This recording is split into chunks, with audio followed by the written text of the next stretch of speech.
Hello and welcome to part 2 of the chapter on data handling.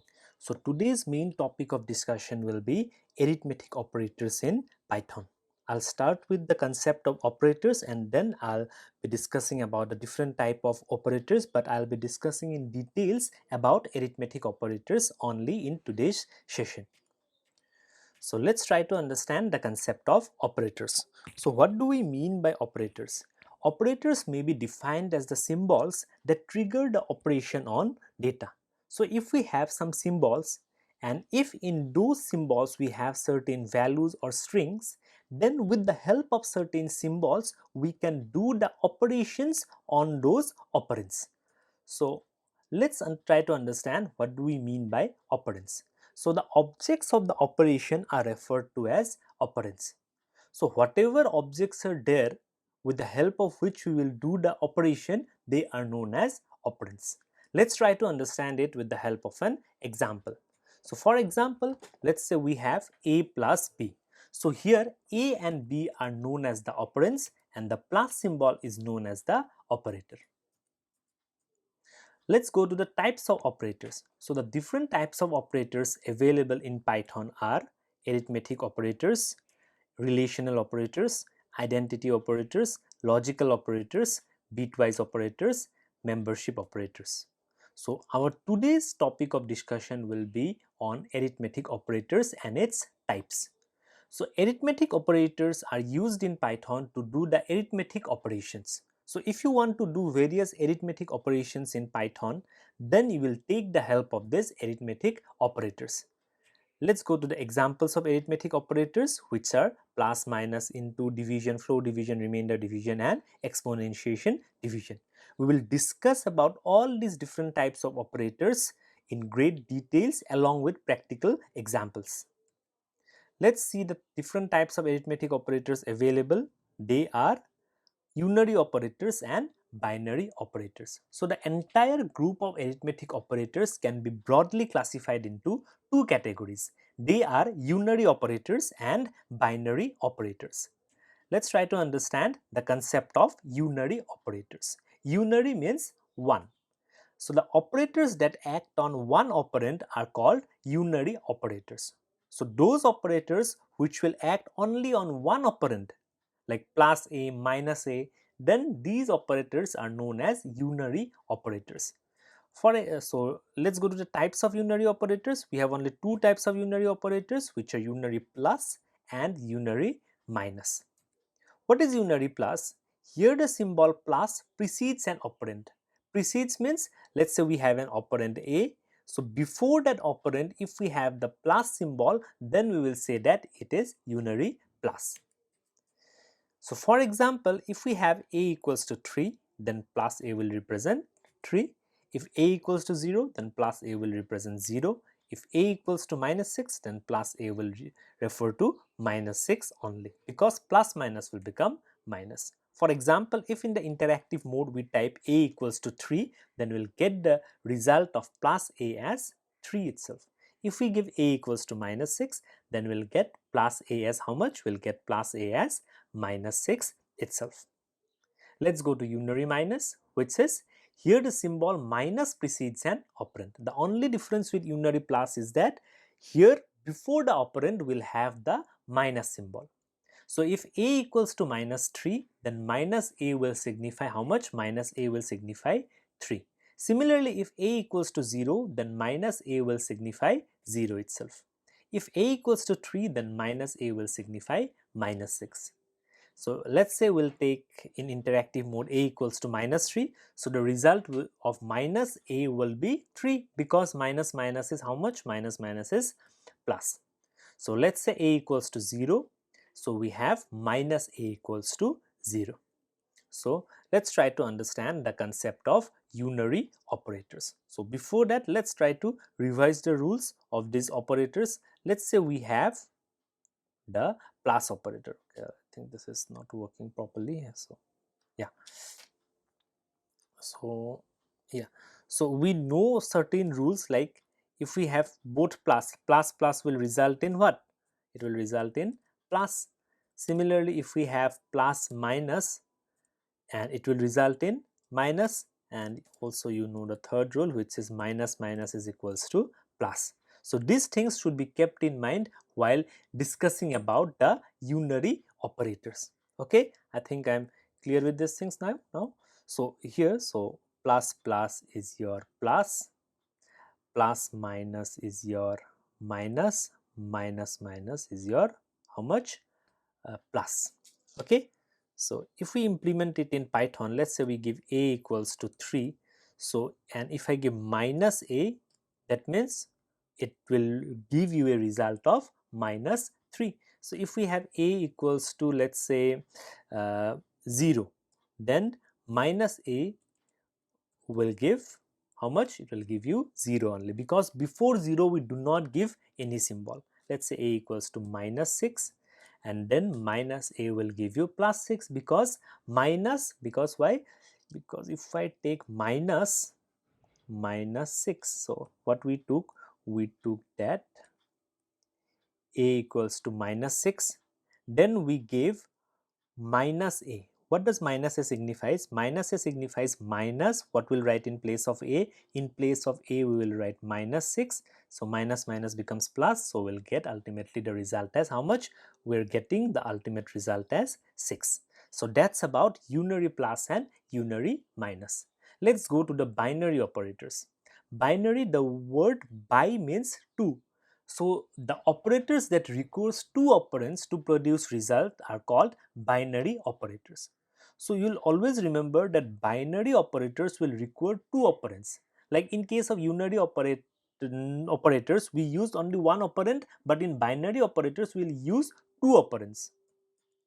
What are the types of binary operators? They are as follows: addition operator, subtraction operator, multiplication operator, division operator, floor division operator, modulus operator, and exponentiation operator.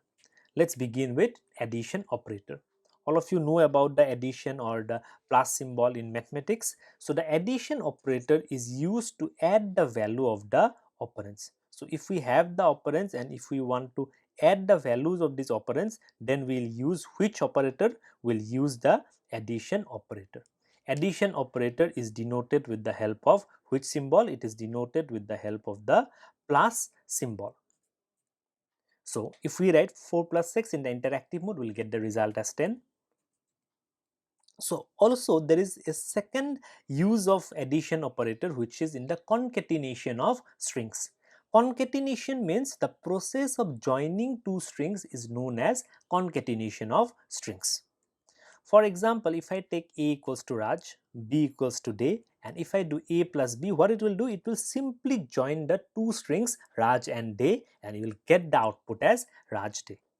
Okay, so if we have to just experiment it, if I give 8 plus 2, I'll get the result of as 10. Let's do it with the help of concatenation operator also. If we give just Raj, A equals to Raj, B equals to, let's say, Day, and if I give just A plus B, you are getting the answer as Raj Day, because plus operator is not only used for numeric addition, it is also used for concatenation.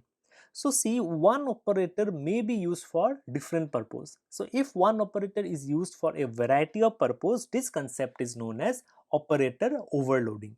Overloading means we are using one operator for more than one purposes. Let's go to the next type of operator, which is the subtraction operator. So this operator is used to subtract the second operand from the first operand. So let's say if I give 8 minus 9, then 8 minus 9 will give how much? It will give you minus 1. Let's go to the next operator, which is the multiplication operator. Multiplication operator is denoted by the star symbol in computer science. So this operator is used to multiply the values of the operands. So if you want to multiply two operands, then you will have to use the multiplication operator. So if I give 8 into 9, then I'll get the result as 72. This is very simple, so I'm not showing it practically. Next we go to the division operator. This operator is used to divide the first operand by the second operand. So if I use the slash symbol, then it stands for the division operator. So if I give 10 slash 2, then I'll get the result as 5.0. So you should note one thing in case of division operator, that in case of division operator, even if the result is a integer, then also the final result will be shown in a floating point manner. Now let's see one thing. If I give 7 by 3, I'll get the result as 2.333335. But we can modify this thing by using the round function. There is a function called round in Python. So this function is used to round the result as per the programmer's choice. So if we do not want to use so many digits after the decimal point, we can use the round function as follows. For example, if I write round 7 by 3 comma 2, here 2 is called as the number of digits after decimal. If you want 2 digits after decimal, you will give as 2. If you want, let's say, 4 digits after decimal, then you will give 4 in place after the expression. So you are now getting the result as 2.33. Let's try to implement the division operator and see. So if I give, like, let's say 10 by 2, I'm getting the result as 5.0. So but if I give 7.3, I'm getting this as the result. So this is a very long form, and usually we do not want the exact result. We want at least, I think, 2 or 3 digits. So that can be done with the help of round function. What is the syntax of round function? In round function, we'll just write the word round and then start the first bracket and then give the expression. What is the expression here? The expression is 7 by 3, and then we'll get some result of the expression, but we want to keep only 2 digits after the decimal point. So what we'll do, after comma, we will just write here as 2 and press the enter key. So I am getting a more cleaner result here, which is 2.33. Let's go to the next type of operator, which is the floor division operator. This is a new concept for you. Floor division operator is represented by double slash. It is used to divide the first operand by the second. So this thing is similar to the division operator, but the difference comes here. What it does, it truncates the fractional part and retains only the whole part as the result. So what is the main use of floor division operator? The main use of floor division operator is to truncate the fractional part. That means it will remove the fractional part and it will keep only the whole number part as the result. For example, if I give 7 slash slash 3, I'll get the result as 2. Now, why am I getting the result as 2? Let's try to see it. So here, so let's say what I have given, 7 slash slash 3. So for 7 slash slash 3, what will happen here? I have to divide 3 with the help of what? We have to divide 3 with the help of 7. After dividing 3 with 7, okay, there is some problem with the board. Let's, well, just come back here after some time.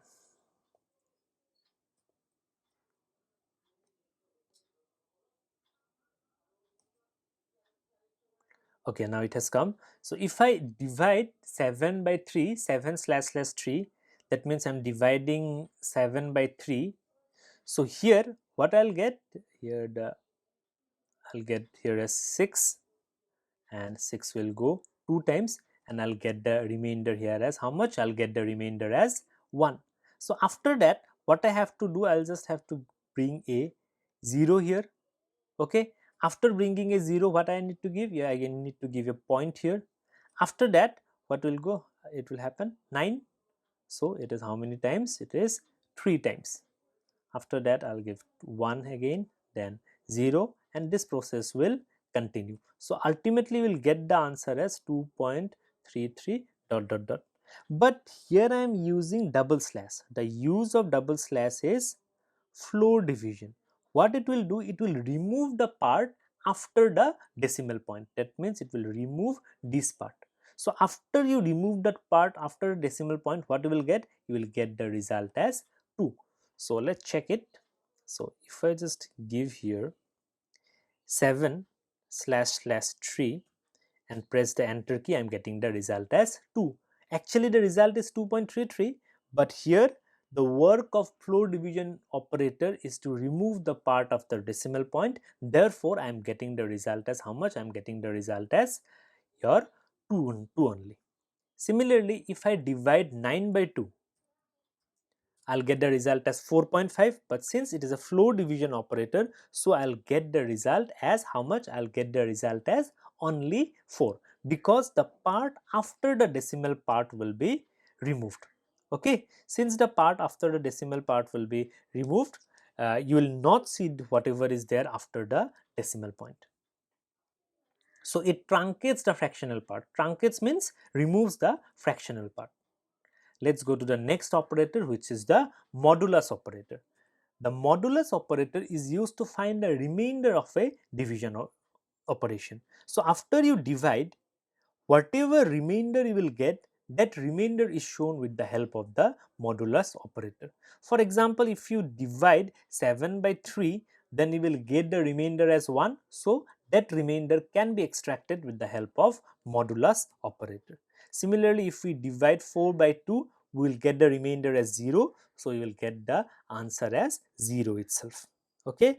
So I think this remainder operator is clear now. So let's say I'll divide 9, so sorry, I'll divide 9 by 2. So here, what is the quotient? Quotient is 5. What is the remainder? Remainder is 1. How to extract the remainder? Remainder can be extracted with the help of the modulus operator or the percentage symbol. So if I write in interactive mode 9 modulo divide your 2, you will get the result as how much? You will get the result as 1. Now if I take such a number which will divide it completely, let's say I'll divide 8 divided by 2. So I'll just divide 8 by 2. So I'm getting the quotient as 4, I'm getting the remainder as 0.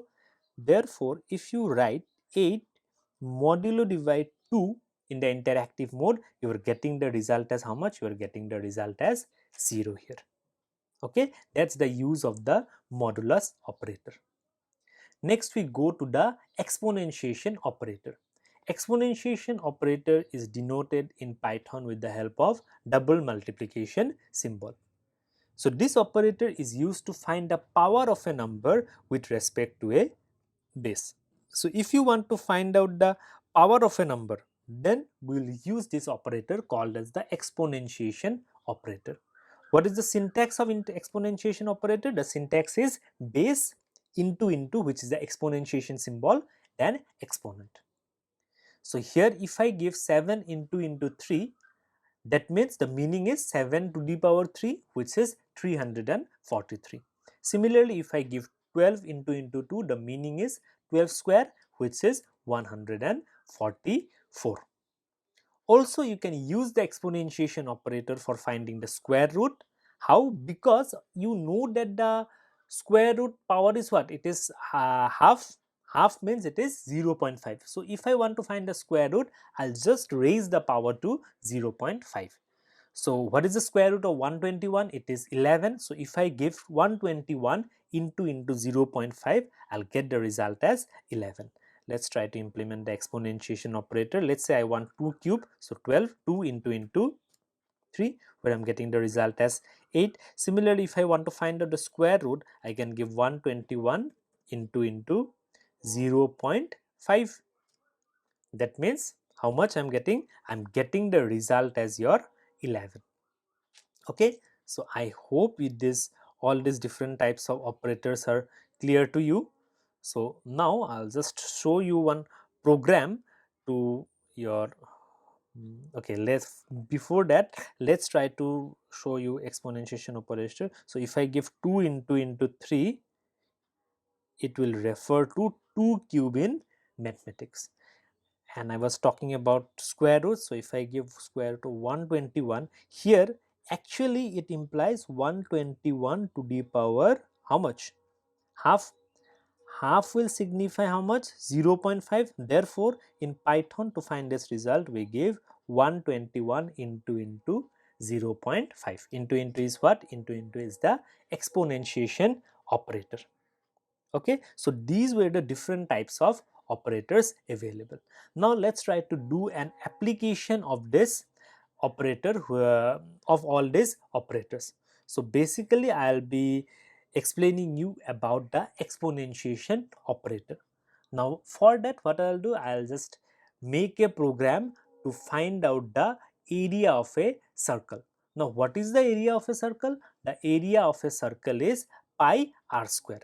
So what I'll do here, I'll just use the formula for pi r square. So for square, what I'll do, I'll be using the exponentiation operator, and with the help of exponentiation operator I'll be doing my tasks. Okay, so let's try to do this program. So the name of my program is a program to find the area of a circle. Okay, so at first, now you know how to take input. So pi r square, what is the variable here? The variable is the radius. So what we can do, we can take the radius of the circle by taking as a variable r as the variable. So if I take, so it's better to take float. So float input, enter the radius of the circle. Then what I'll do, I'll store the area in a variable, let's say a. What is the area of a this one circle? It is pi r square. What is the value of pi? We can take it as 3.14. So what I can do, 3.14 into r square. What is r? R will we know by the variable r only, because we have taken the variable for radius as r. Of course you can use any valid variable as per the rules of the identifiers. Now pi r square, now I can give square with the help of the exponentiation operator. So what I'll do, r into 2. That means I have raised the power of the radius by how much? I have raised the power of the radius by 2. Now the result will be stored in a. So let's display the result in this format, like the area of the circle is. Now here I want the value which is stored in a, and then all of you know that the area is expressed in square units like meter square, centimeter square, as per the unit of the radius. So here what I'll do, I'll just write square units and then close the quotes. After that, let's save it with the, and then I'll run it. Enter the radius of the circle. So if I give the radius as 3, I'm getting the result as 28.26 square units.